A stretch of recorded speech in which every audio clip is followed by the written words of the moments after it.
Right, so for the first two questions, you have to understand what the trajectory of a charge is if you only consider the magnetic force working in on it. Okay, so if you have a moving charge, you have a charge or a moving charge in a magnetic field, in a uniform magnetic field specifically, and you can neglect all other forces because they're insignificant compared to the magnetic force. If that is the case, then what is the trajectory? Okay, so there are four cases. So let's say we've got our magnetic field here, and we've got our charge with a certain velocity there. Now we know that the magnetic force is defined like this for a moving charge in magnetic field, Q, V, B, sine theta. Now the first case is where V is just 0, so if the charges are standing still, then there is no force and it just stays there. Right.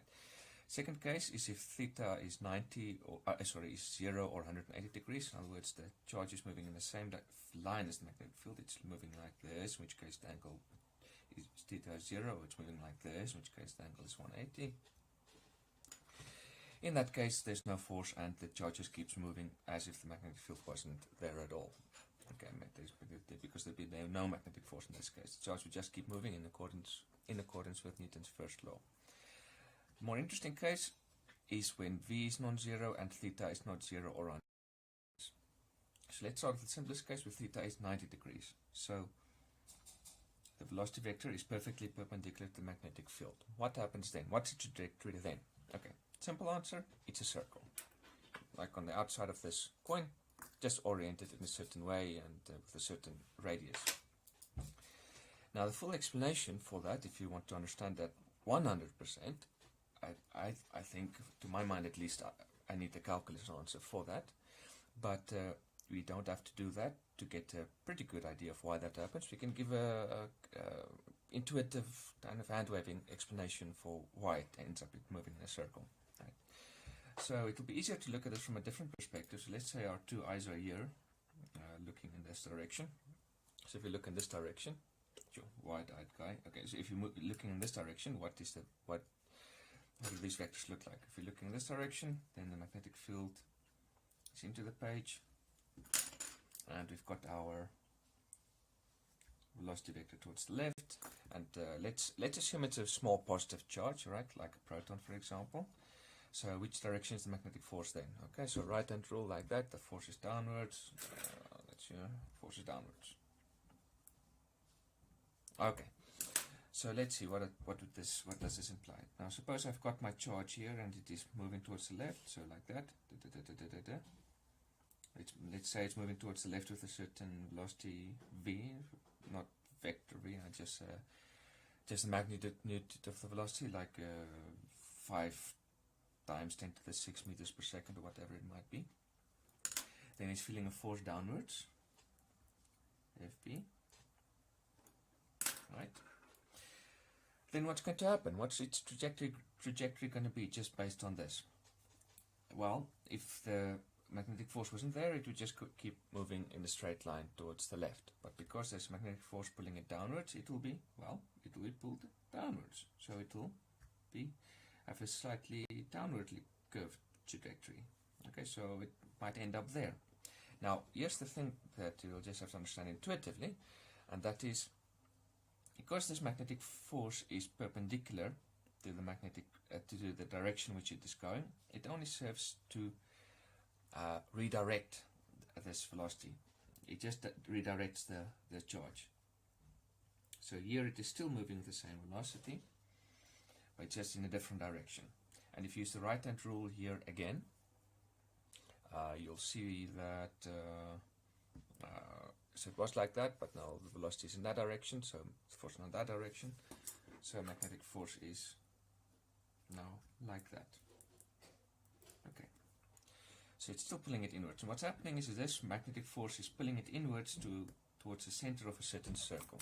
And this the charge ends up moving around in a circle.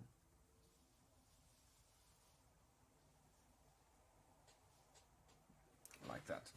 With the force magnitude of this magnetic force being the same, just everywhere pointing inwards to the center of a certain circle. And then this charge ends up moving around in this circle with the same constant magnitude of its velocity, same, let's say 5 times 10 to the 6 meter per second or whatever it is.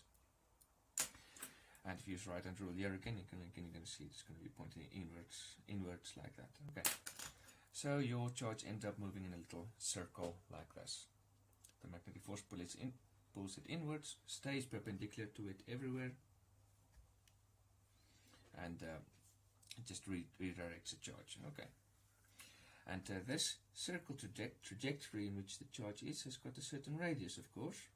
And how would you find this? Well, from first semester work, you should know that the centripetal force is equal to the mass times the centripetal acceleration. And what do you know that is? That is going to be v squared over r, but in the centripetal force in this case is the magnetic force. And this we know is qvb, and this is mv squared over r. So r is mv over qb.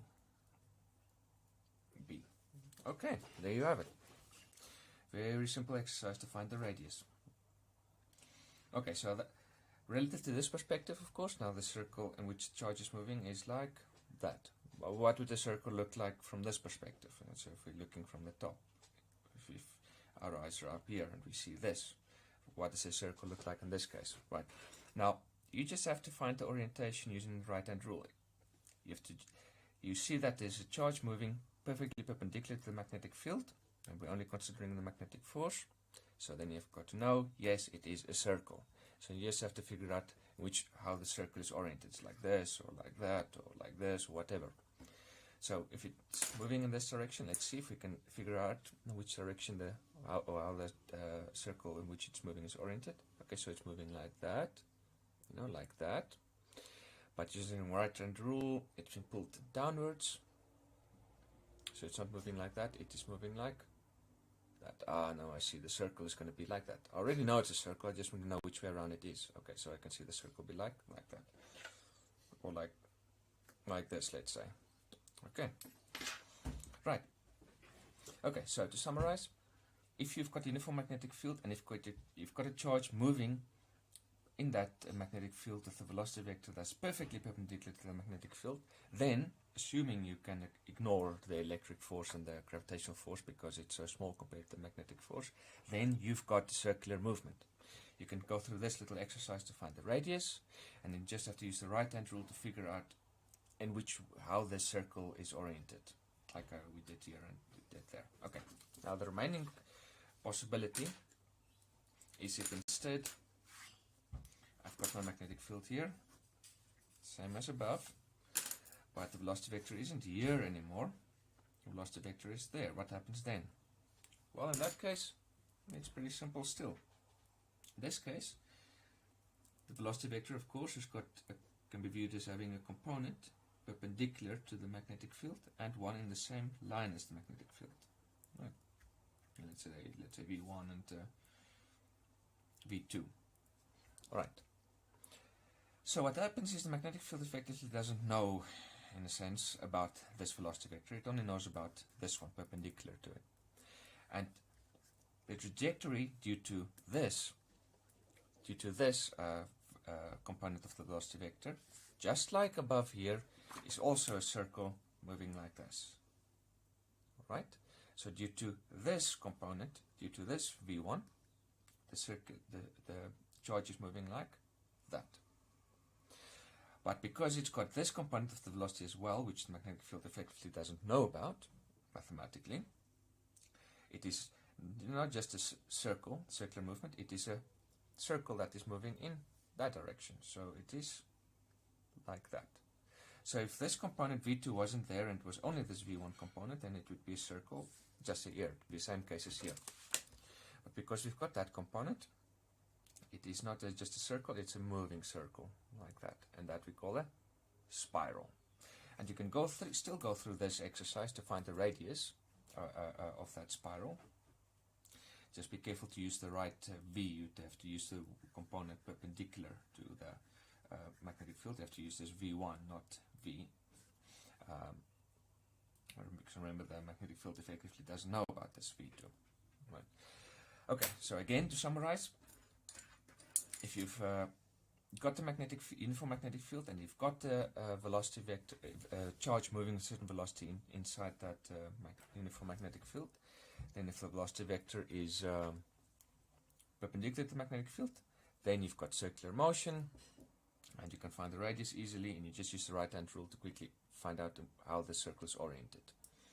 If it is not perpendicular to the magnetic field, then only the component perpendicular to it results in circular motion, and the other one just tracks the circle along in a certain direction, causing a spiral effect. Okay, so then you have some circular motion, moving circle with velocity v2, in other words, a spiral. Okay, so now let's see if we can do problems 1 and 2.